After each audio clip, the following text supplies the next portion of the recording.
About 6 years ago, I walked into the office of the Bangalore Metro Rail Corporation, and I asked them if they were interested in having art in their metro stations. It took me a while to convince them, and then finally in 2014, they said, yeah, you can use the Pinay metro station. It's really far away. You know, you can try your experiments there. And we kind of started an art studio at the Pinay metro station after much convincing, and they allowed us to go in there while the station was still under construction. I am a citizen of Bangalore. I have lived here all my life, and like many of you probably have really struggled with the change that the city has gone through over the last 15 years. The metro has become a symbol of this dynamic change. On one end, it is a hope for a rapid transit system that's going to save us from our traffic woes. And on the other end, there are these wounds and scars in this city of the displacement, the tree cutting, the traffic jams that the metro construction has caused. And this mess is actually something that I'm quite interested in. Another thing that has happened is that with this change in Bangalore, you can't really tell the difference between Sajapur and Hennur, or Alsur and Maratali. Like, what becomes of place and how these places are unique from each other. And this is something that really bothered me, and I was trying to think about whether the arts had the ability to help replace and rebuild place-based identities in the city of Bangalore. So what we did was we talked to the Metro, got their permission, and set up art studios. Here, this is at the Pinay Metro Station, and at the Cubbon Park Metro Station, and now more recently at Chickpet Metro Station, and started to use these spaces as a way to think about art and design practice within the public sphere. I'm an educator and an artist, and one of the things that I strongly believe in is that education needs to happen in the real world. And so having the opportunity to move my classroom from the Shrishti Institute of Art and Design to a metro station was fantastic. We had students from public space design, from visual communications, contemporary art practice, students who were interested in marketing and branding, students who were interested in human-centered design, and they all became part of this interdisciplinary studio. And what we did was we put our stake in the ground and we said, okay, this place, this metro station and the community around it is going to become our lab for this next period of time. And we're going to study the history, the geography, the sociology, the economics, the transitions in this space. We kind of have spent, we do short-term projects and long-term projects, but this becomes our lab. The Metro has been fantastic with us, and here you see a student presenting her prototype to the Metro engineers and officials, and they then tell her whether she's able to drill into the ground or build this, or will it be a safety issue or whatever, and they are in dialogue with her about her prototype. Now, this girl is all of 20 years old, and she's able to have this conversation and work with a Metro engineer in order to develop her project. This piece over here gives you a little bit of a hint of how we think about rebuilding place-based identities. So Arushka Janelli, and again another 20-year-old, walked into Pinay for the first time, and she said, this place is really dusty and brown and gray, and that's all I can see. I mean, this isn't in the biggest industrial area in all of Asia.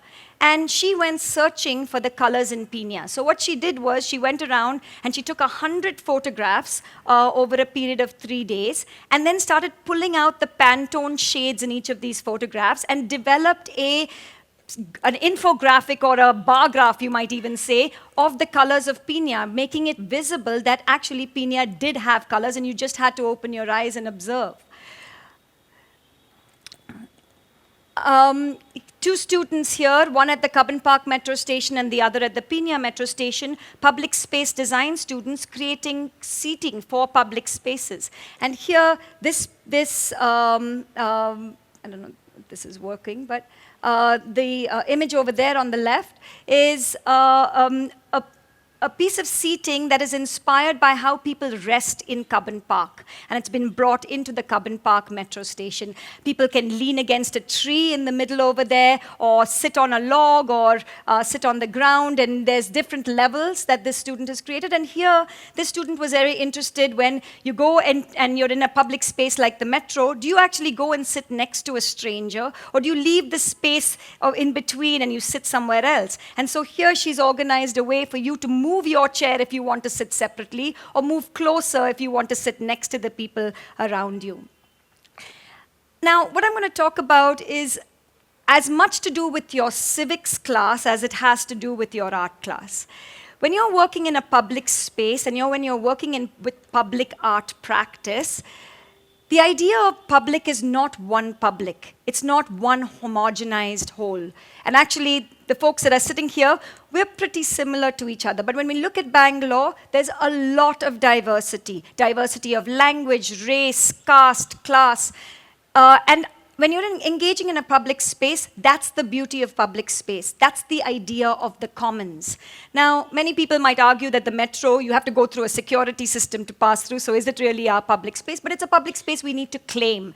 And if you look over here, you see a ton of people, and they've all come to Cubbon Park on Sunday. And it's the best time to actually do work at the Cubbon Park station because it's packed. People from all over the city have got access to the park now because of the metro. And this is really what we mean by thinking about our commons. Are they inclusive? Are they available to everybody to participate? Do people have access to our open public spaces? Here you have Natasha Sharma, who's created a very simple intervention, and I just love this one. All she's done is she's bought a bunch of mats, fairly cheap, and she's hung them up on trees in Cubbon Park. And they're there for people to use for their picnic and put them back on a tree for the next family to use. This really, in my view, it gives me goosebumps because it makes me think about the fact that we are all so different, yet we all share the same place, same space. And so how do we create more opportunities to make that visible? So we're talking a little bit about public and the idea of commons. Now let's talk a little bit about the arts. Why the arts? What do artists do? When we typically think about the arts, or we think about what artists do, we think about engagement. Like, the arts are interesting. I hear a piece of music, oh wow, or I see something that's interesting, I'm attracted to it. Right? We think about engagement, but artists do so much more. Artists synthesize, they envision, they reframe, catalyze, trigger, juxtapose, persuade, inform, translate, narrate, hybridize, analyze, bridge, connect, invent, predict, play tricks, observe, critique, provoke, think systematically, inquire creatively, explore multiple perspectives, and so much more. And what we've been able to do with our work is that we see that the arts allow for different things. Here the arts are making the invisible visible. These are all the metro staff, and you realize through these stories collected by these two artists that worked with a group of students at Srishti, that many of our metro staff are from Bengal and Orissa. And here they are sharing their stories. This is a group of students that just performed this yesterday, and they were performing at the metro station as the trains pulled in, and really trying to bring to our minds the idea of gender in public space, and how we think about women, and how we think about women's relationship with space. And this is their dance performance that was just a couple of minutes as the train pulled in. The arts create an atmosphere. They're able to submerge you in a space that, even though you're transitioning from one place to the other, you don't really feel that. And this is in Cubbon Park station as well. And you come down from the park, and you're in this atmosphere that continues to be the park. The arts give you goosebumps. This is a group of artists. This image is from a group of artists, dancers, musicians, and theater practitioners who are using the metro station to make people aware of how data is constantly mined from us. When we think about data being mined from our phones and every action we take on all of our media devices, we really kind of forget about it. But suddenly, when we think about the same idea as physical, so here, when my privacy is invaded, physically, I'm much more conscious. However, when my privacy is invaded on my phone, Suddenly, it doesn't seem to matter. And that's what these artists were doing, using dance and performance to make that visible. This student here worked with scrap from the metro scrapyard and created a sound installation that was just temporary. He would play Urvashi on it while people were making their trip in the evening at Pinay metro station, and then he was done, and he's returned all of that scrap back to the yard. Another student, Pratmi Mehta, created a reading corner at the Cubbon Park metro station, and people were using it almost like you would be reading in a study at your home or in a living room. But what she did was she invited independent bookstores and owners to come and sell their books at this station so that we can think about a different kind of book and learning space or reading space that's not just our large bookstores. The arts are political.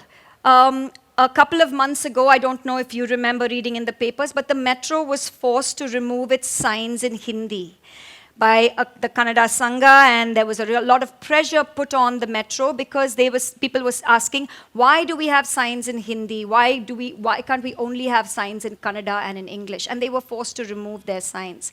And this is because language is political, and right now, because of the dynamics of migration, people are worried about the loss of language. So what we did was we invited 4 Kannada poets to come and curate poems in the station and think about the beauty of language and the way that language can evoke something else. And these poems were not translated into English. They were just in Kannada at the station, and so people could just enjoy them whether they understood them or not. At the same time, a group of other artists, 12 artists along with some of our students, created a whole bunch of silent comics that anybody could understand regardless of what language you spoke. And so part of what the arts do is that they get to a problem like this. We don't kind of hit it on its head and protest about it necessarily. The arts also do that. But we think about playful ways to engage with an idea and multiple ways to engage with an idea. This here is where we're moving. One of the things that we realize is that while being in public space, there are so many people in that space with so much knowledge. And this was a workshop where we had a whole series of images of the area in and around the Cubbon Park station, including MG Road. And people were coming and sharing their memories of this space, writing on the wall, drawing on the wall, sharing their memories of this space, sharing oral histories, sharing stories of families that used to visit this space when they were younger. And the arts allow for collective knowledge building to happen. We've opened up our studios not just for our students to learn, but they've become a place for workshops. So this is an augmented reality workshop and a hologram workshop that was happening over a couple of weekends in October here at the station. And you see that there is an 8-year-old, there are 2 8-year-olds, an 8-year-old and a 10-year-old with their parents. And then there are other people that are, the age group was 8 to 58 at this workshop. And the idea that these could become multi-age learning spaces is suddenly something that we're very excited about. That 10-year-old in the middle there ran a walk yesterday at the metro station, and he was using the station. He was an archaeologist, and he said, this is a dig. We've just dug this up.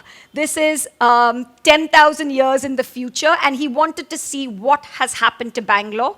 And he used all the artwork at the station in this completely imaginative way to tell the story about the past, present, and the future of Bangalore. And of course, there were zombies involved and things like that, but he had, all his audience, both adults and children, were completely engrossed.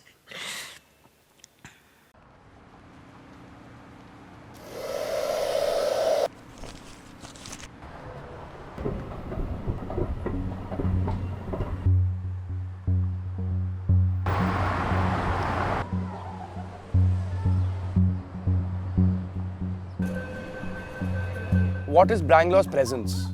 What is the Bangalore that I inhabit in? On an individual level, there is no such thing as a public. We have disenfranchised identities, we come from a different language base, we come from different geographies. What constitutes public?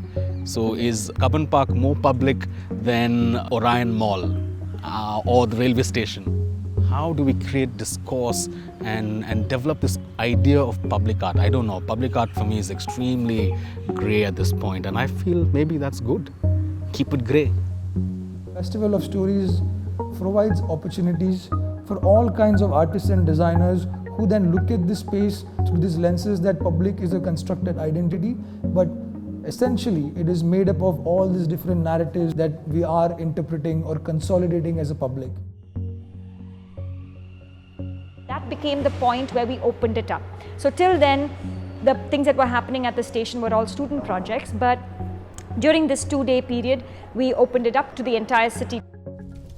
I gave up making art objects and I started doing more as a public performances and interventions and talks. You know, I'm more in public spaces. I started seeing city as a space and a studio. You know, so the ideas would come from the city, and that itself would be the site for my practice also. When I'm working with the young people, I always make sure that this works happens in public spaces in the city.